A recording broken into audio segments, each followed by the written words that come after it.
सो फेटल 4 में match announce हो चुका है for the clash at Paris, जहाँ पे सेथ रॉलिंस अपनी WWE world heavyweight championship defend करेंगे इस LA night, CM Punk and J Uso. And इसके अलावा क्या कुछ हुआ आज की मंडे नाइट रॉ में, सभी के बारे में बात करेंगे और बहुत कुछ इंपॉर्टेंट अपडेट्स फ्रॉम WWE। तो बिना किसी देरी के लेट्स स्टार्ट। सो बात करते हैं आज की रॉ की अपडेट्स के साथ। सो आज का रॉ एपिसोड स्टार्ट होता है बाय हमें CM पंक दिखते हैं एंड वो बात कर रहे होते हैं दैट कि अभी मेरे को यहाँ पे एज अ चैंपियन होना चाहिए था, बट एक इंसान जिसकी वजह से मैं अभी चैम्पियनशिप नहीं है मेरे पास, जिसके वजह से मैं अभी इस समय चैंपियन नहीं हूँ, वो है सेथ रॉलिंस। एंड वो बोलते हैं दैट कि कैसे मैंने समर स्लैब में आफ्टर 12 ईयर्स इस कंपनी में कोई मेजर टाइटल जीता था, बट उस मोमेंट को रियून कर दिया सेथ फिकिंग रॉलिंस ने। एंड देन जैसे ही वो कंटिन्यू कर रहे होते हैं, हमें म्यूजिक सुनाई देने को मिलता है LA नाइट का। एंड LA नाइट आते हैं एंड स्टार्टिंग में उनको कहते हैं दैट कि तुम डिजर्व करते थे वर्ल्ड हेवीवेट चैंपियनशिप। सबको पता था कि दैट समर स्लैब में तुम्हें रॉब किया गया एंड वो कौन थे, सेथ फिकिंग रॉलिंस। एंड तुम्हारा रीमैच लेना बनता है अगेंस्ट दिस गाय। बट वो साथ साथ कहते हैं दैट कि पिछली मंडे नाइट रॉ में जब मेरे को ये सेम अपॉर्चुनिटी मिली थी कि मेरा रीमैच हो against Seth Rollins for the world heavyweight championship, तब तुमने मेरा मोमेंट रूइन कर दिया। एंड तुम्हें राइट था उसको अटैक करने का, बट ये तुम सब कर सकते थे आफ्टर बेल रिंग्स, जब मैं बन जाता world heavyweight champion. And then CM punk उसको काउंटर करते हुए कहते हैं दैट कि तुम्हें तो मेरे को थैंक्स कहना चाहिए बल्कि LA नाइट को, बिकॉज उन्होंने उनको पोटेंशियल इंजरी या उनका करियर सेव कर दिया जब उनको स्टॉर्म पड़ने वाला था सीमेंटेड एरिया में by Seth Rollins. Then LA Knight कहते हैं CM पंक को काउंटर करते हुए दैट कि मैं आज तुम में 2 फेवर करूँगा। एंड देन कहते हैं वो दैट पहला फेवर ये होगा कि मैं पिछले मंडे नाइट रॉ हुआ जो भी हुआ वो सब मैं भूल जाऊंगा। एंड दूसरा फेवर ये होगा दैट कि जब मैं सेथ को हरा दूंगा for the world heavyweight championship, then तुम बनोगे मेरे पहले अपोनेंट जिसको मैं सक्सेसफुल डिफेंड करूंगा अपनी ये world heavyweight championship. And then जैसे ही वो आगे कुछ बोल पाते CM पंक, हमें आवाज़ सुनाई देने को मिलती है द ओरेकल पॉल हेमन की। एंड स्टार्टिंग में तो कुछ वो उसी लैंग्वेज में बोल रहे होते हैं, कैनेडियन लैंग्वेज में, जो भी जहाँ से भी वो शो हो रहा था। एंड देन वो आगे बोलते हैं दैट कि अगर फेवर की बात करनी है तो सेथ CM पंक तुम तो मत ही करो, बिकॉज तुम्हारे फेवर की वजह से मेरे को कॉस्ट हुआ more than my life. And ऐसे वो बोलते हैं कि क्या क्या कॉस्ट किया उस फेवर के चक्कर में, जो कि हमें रेसलमेनिया की स्टोरी में देखने को मिला था between Seth and Roman and CM punk.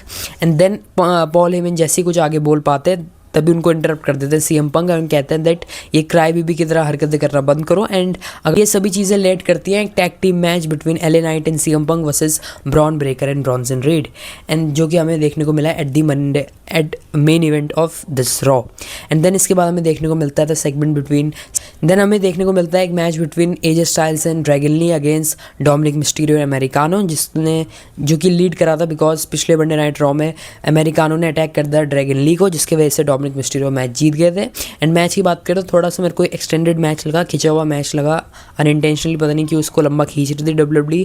But at the end हम देखने को मिलता है दैट कैसे ब्लेड का यूज़ कर लेते हैं डोमिनिक मिस्टीरियो, वही हील टैक्टिक्स की मदद से वो मैच को जीत जाते हैं। एंड यहाँ से Dragon Lee and AJ Styles को एक और मैच यहाँ पे कॉस्ट कर दिया डोमिनिक मिस्टीरियो एंड अमेरिकानो ने। एंड मे बी ये टैग टीम मैच लीड करे at Clash at Paris. And इसके अलावा डोमिनिक मिस्टीरियो हमें देखने को मिलेंगे AAA मेनिया में भी, जो कि AAA का एक टाइप से रेसलमेनिया टाइप का शो होता है। एंड वहाँ पे वो compete कर रहे होंगे फॉर देयर चैम्पियनशिप। तो देखना भी इंटरेस्टिंग होगा कि क्या डोमिनिक मिस्टीरियो AAA चैम्पियनशिप भी जीत जाएंगे एंड डबल चैम्पियन यहाँ पे हम एक्सपेक्ट कर सकते हैं डोमिनिक मिस्टीरियो को या नहीं।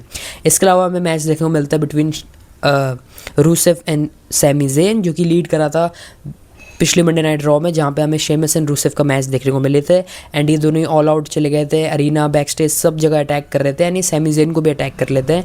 तो यही सैमी ज़ेन बोल रहे होते हैं before the match to Sheamus कि प्लीज़ मेरे मैच में इंटरफेयर मत करना, जो भी तुम्हारी प्रॉब्लम है रूसेफ के साथ वो मैच ख़त्म होने के बाद करना। एंड मैच में भी हमें ये देखने को मिलता है दैट जैसे सैमी ज़ेन मैच को ख़त्म करने वाले ही होते हैं, तभी हमें वहाँ देखने को मिलता है कि वो उनको अटैक कर देते हैं द फैक्शन ऑफ टांगा टोमा एंड टांगा लोआ, जो कि सोलो सिगोआ की फैक्शन है। एंड बिकॉज मैकडाउन में इंटरफेयर करा था सैमी ज़ेन ने, तो एक टाइप से स्टेटमेंट ही देखने को मिली थी इन दोनों की तरफ से। तो यहाँ से आई थिंक सो एक tag team match Sami Zayn का बनते हुए नज़र आ रहा है एट क्लैश एट पेरिस। इसके अलावा हमें इंपॉर्टेंट जो मैच देखने को मिला आज की मिडनाइट नाइट ड्रॉ में वो था बिटवीन इयो स्काई एंड रॉक्सेन पेरेज, जहाँ पे इयो स्काई अपर हैंड ही ले रही होती है मोस्टली इस मैच में। ये भी थोड़ा सा लंबा गया है मैच, आई थिंक सो ज़्यादा लंबा डब्ल्यूडब्ल्यू ने इसको खींच दिया, बट एट द एंड हमें देखने को मिलता है कैसे रकेल रॉड्रिगेज भी एक डिस्ट्रैक्शन की तरह काम कर रही होती है।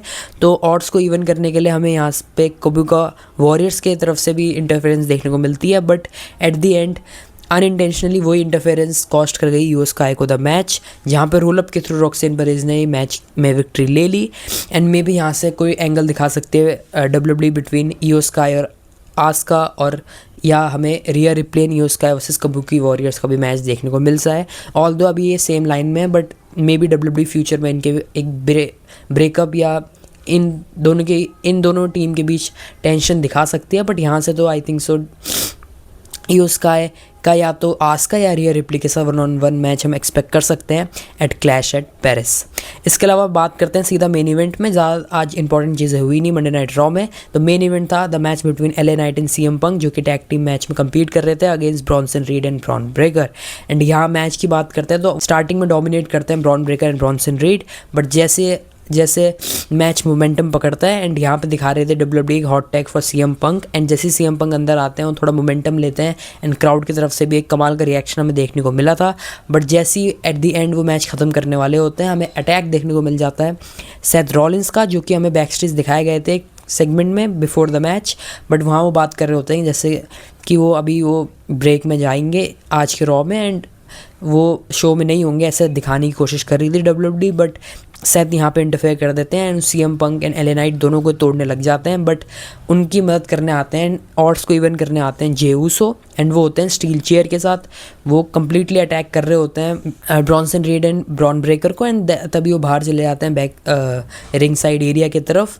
बट जैसे ही यहाँ से जाने वाले होते हैं Bronson Reed and Bron Breakker वाली फ्रैक्शन, तभी हमें देखने को मिलते हैं एडम पियर्स, एंड वो कहते हैं दैट सेथ तुमने मेरे को एक अच्छा आइडिया दे दिया है एंड तुमने अपने आप को भी अपॉर्चुनिटी दे दी है to defend your world heavyweight championship against Jey Uso. And then एक क्राउड का पॉप देखने को मिला एंड देन वो बोलते हैं against CM Punk and against LA Knight, यानी कि यहाँ से एडम पियर्स ने ऑफिशियल कर दिया फेटल 4-वे match between CM Punk versus Seth versus LA Knight versus Jey Uso at Clash at Paris for the world heavyweight championship.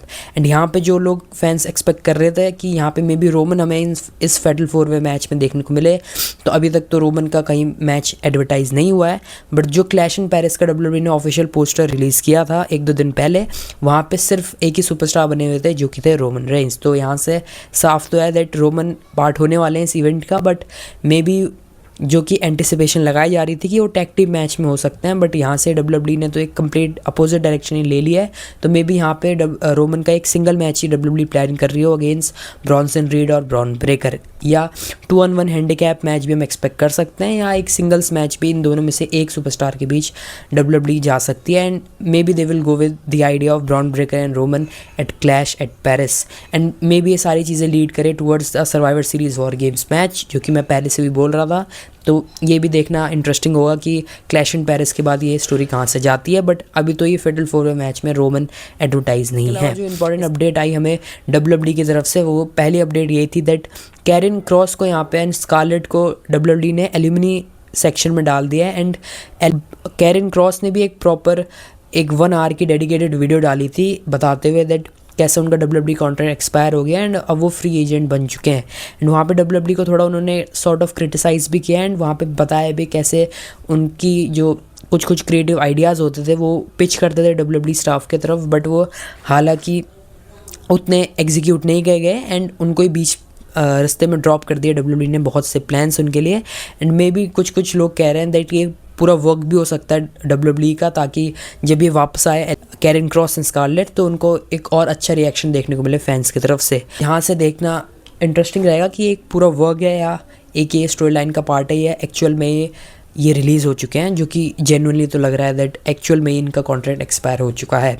So let me know your opinion regarding this thought in the comment box. And इसके आ रही थी वो थी that Saudi Arabia ने 2027 के लिए एक entertainment deal sign करी है एंड मोस्ट प्रोबेबली जो डब्ल्यूडब्ल्यू फैंस एंटिसिपेट कर रहे हैं दैट मे बी रेसलमेनिया 2027 हमें इस बार सऊदी अरेबिया में देखने को मिले, जैसे कि हमें 2026 की रॉयल रंबल देखने को मिलेगी। एंड बहुत से सोर्सेज के थ्रू रिपोर्ट्स ये भी आ रही है that WWE might go with 2 WrestleManias in a single year, जो कि मेरे को लगता है कि बहुत ज़्यादा ही हो जाएगा, बिकॉज अगर रेसलमेनिया लेवल का शो आपको 2 बार देखने को मिलेगा एक ही साल में, तो वो हाइप नहीं रहेगी WWE रेसलमेनिया की जैसे रहनी चाहिए। एंड ऑब्वियसली समर स्लैम उसके लिए है, जो कि सेकंड बिगेस्ट इवेंट है, तो उसके हिसाब से भी कोई सेंस नहीं बनता 2 रेसलमेनिया कराने का। तो ये सारी अपडेट्स थी। Do let me know your reaction and your opinions on these updates, and तब तक के लिए keep comment on the video and keep watching wrestle academy.